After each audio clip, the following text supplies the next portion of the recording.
कोणताही मनुष्य कर्मापासून लपून बसू शकत नाही, टाळू शकत नाही,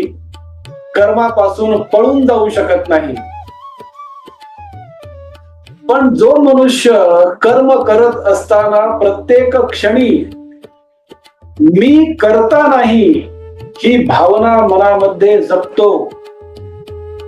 हृदयाच्या एका कोपऱ्यामध्ये ही भावना सदैव अखंड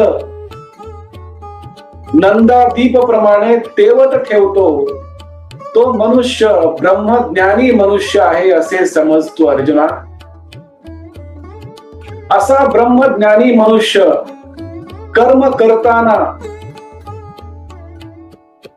कर्मफळाचा, कर्मातून निर्माण होणाऱ्या विशिष्ट परिणामाचा कधीही विचार करत नाही आणि कर्म पूर्ण झाल्यानंतर जे